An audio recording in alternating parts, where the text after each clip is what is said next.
situated in Namma Bengaluru, Karnataka. I, Arushi Seth, and my colleague, Dr. Padamdeo Mishra, are your hosts for the evening and shall accompany you on the journey of the landing event from powered descent start to touchdown. Today, we shall be witnessing the final phase of the critical and most technologically challenging mission operations of Chandrayaan 3, wherein the lander module will be making a safe and soft landing on the surface of the moon. These display screens show the countdown to the power descent start as well as the path that will be followed by the lander module. We are 18 minutes away from the commencement of power descent. India is at the brink of creating history as we all await with bated breath to witness the landing on Moon's south polar region.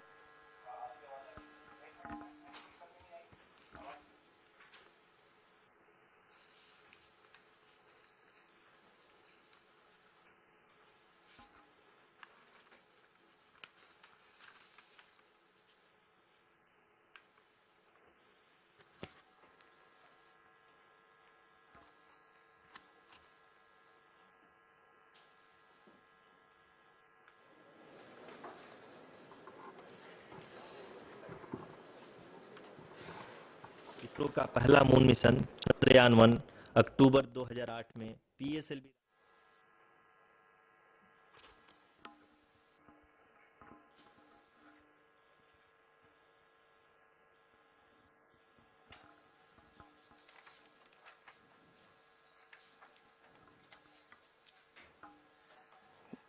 धन्यवाद आरुषि।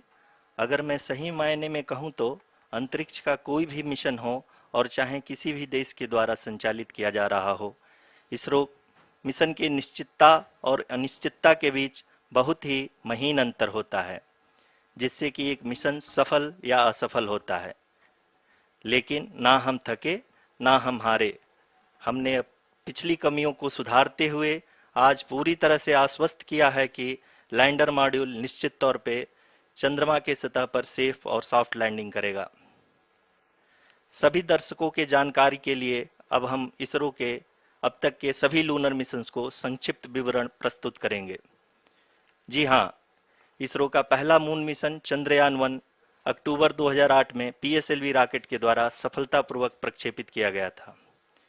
चंद्रयान 1 ने चंद्रमा के सतह पर पानी की खोज करके पहले ही इतिहास रच चुका है।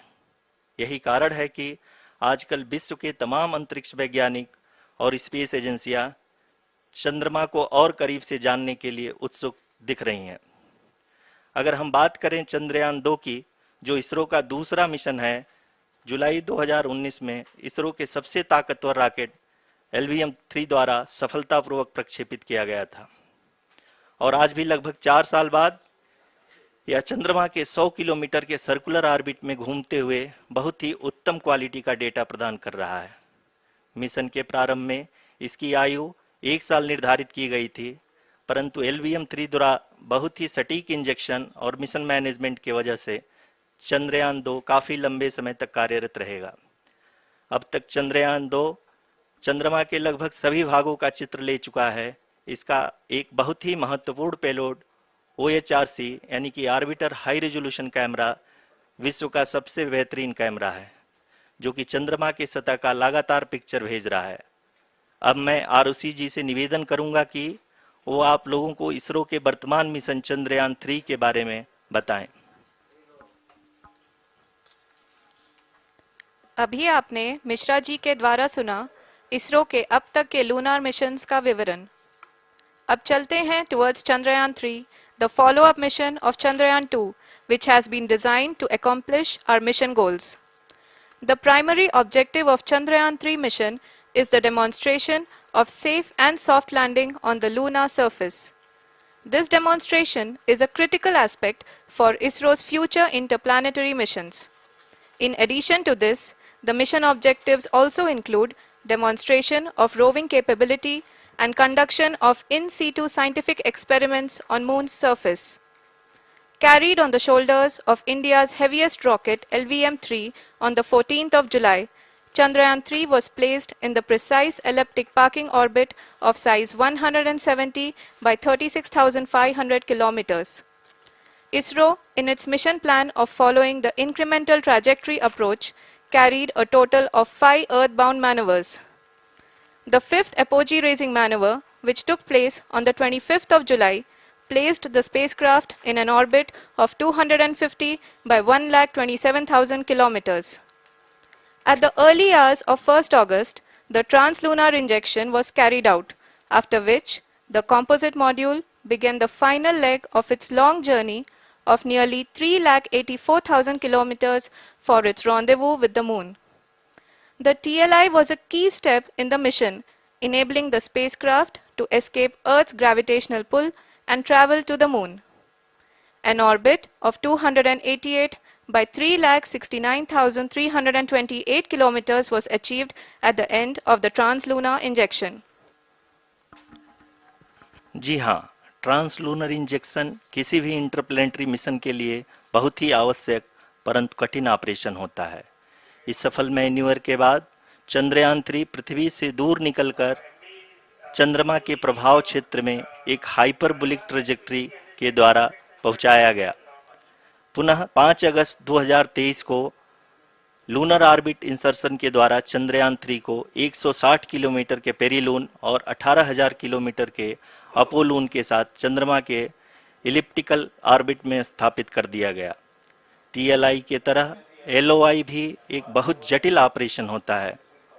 इसमें हमें यह ध्यान देना आवश्यक होता है कि उपग्रह के वेगमान को एक निश्चित बिंदु से घटाया जा सके, अन्यथा उपग्रह चंद्रमा के प्रभाव क्षेत्र से बाहर निकल जाएगा। एलओआई के सफलतापूर्वक परिचालन के बाद चंद्रयान-3 की कक्षा को 4 बार और परिवर्तित किया गया। इस दौरान चंद्रमा की अधिकतम ऊंचाई को घटाकर 160 किलोमीटर कर दिया गया। इस पूरी प्रक्रिया में प्रपल्सन मॉड्यूल का लगभग 755 किलोग्राम ईंधन का उपयोग हुआ और चंद्रयान-3 के वेगमान को लगभग 850 मीटर प्रति सेकंड कम कर दिया गया। लैंडर मॉड्यूल को लगभग 150 किलोमीटर के सर्कुलर ऑर्बिट में स्थापित करने के बाद 17 अगस्त 2023 को प्रपल्सन मॉड्यूल से अलग कर दिया गया। पुनः लैंडर मॉड्यूल के ऑर्बिट को 2 डीबूस्ट मैन्यूवर्स के द्वारा 150 किलोमीटर के सर्कुलर ऑर्बिट से घटाकर 25 गुणे 130 किलोमीटर के एलिप्टिकल ऑर्बिट में स्थापित कर दिया गया। इस दौरान यह भी सुनिश्चित कर दिया गया कि 800 न्यूटन के चारों थ्रटेबल थ्रस्टर्स पावर डिसेंट के समय किसी भी चुनौती का सामना कर सकें। लैंडर मॉड्यूल इस ऑर्बिट में 4 दिन तक चंद्रमा की परिक्रमा करता रहा ताकि इसके सभी सबसिस्टम को पावर डिसेंट से पहले कार्यात्मक रूप से वेरीफाई और वैलिडेट किया जा सके। इस दौरान चंद्रयान-2 और लैंडर मॉड्यूल की आपस में बातचीत भी हो चुकी है। और संक्षेप में अब तक की यात्रा की बात करें तो लैंडर मॉड्यूल अब तक 21 बार पृथ्वी के और लगभग 120 बार चंद्रमा का चक्कर लगा चुका है और इस पूरी यात्रा में लगभग 55 लाख किलोमीटर की यात्रा भी पूरी कर चुका है। अब तक के इस पूरे अभियान में यह भी सुनिश्चित किया गया कि सारे ऑर्बिट मैन्यूवर्स इस प्रकार किए जाएं कि लैंडिंग साइट पावर डिसेंट की शुरुआत से ही लैंडर के ऑर्बिटल प्लेन में बना रहे।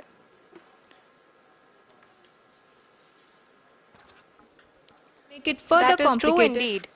We have arrived at the crucial juncture wherein the orbit plane contains the desired landing site at the start of powered descent.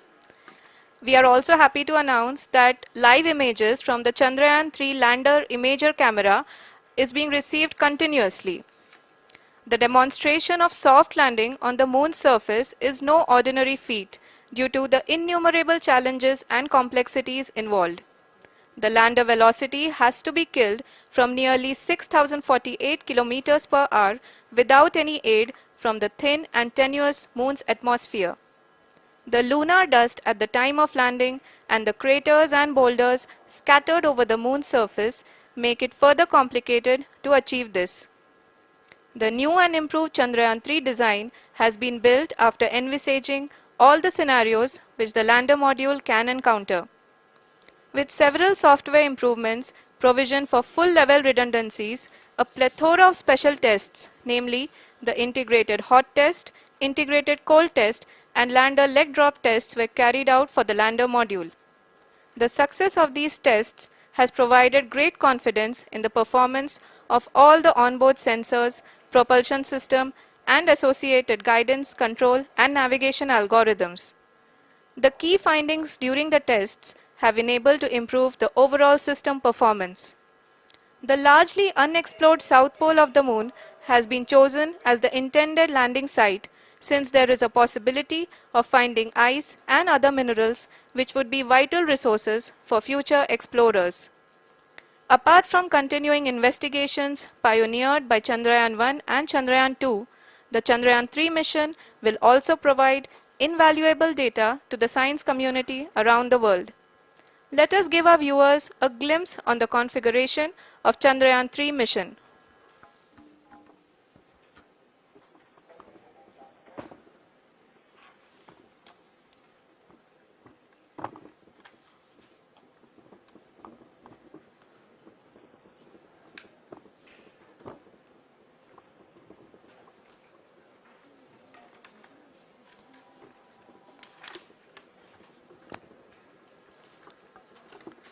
Chandrayaan 3 का मिशन प्लान लगभग चंद्रयान 2 के तरह ही बनाया गया है।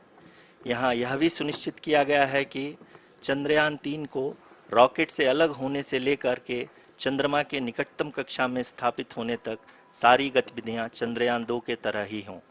और अब हम यह कह सकते हैं कि यह प्लान पूरी तरह से 100% सफल रहा।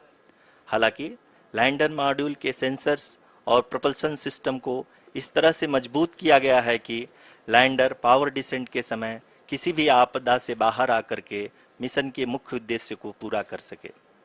इस क्रम में लैंडर के मुख्य सेंसर्स कारा, लासा, LHBC, LDV और LHDAC का कार्यात्मक परीक्षण भी किया जा चुका है।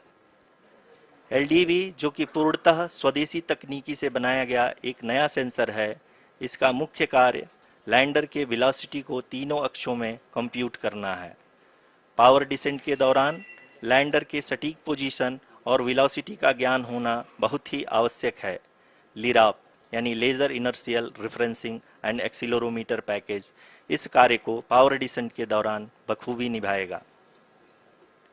ट्रैजेक्टरी जनरेशन जो कि चंद्रयान 3 मिशन के लिए बहुत ही अहम है, क्योंकि हर ऑर्बिट मैन्यूवर के बाद यह सुनिश्चित किया जाता है कि लैंडर की मिशन ऑब्जेक्टिव को ना बदले।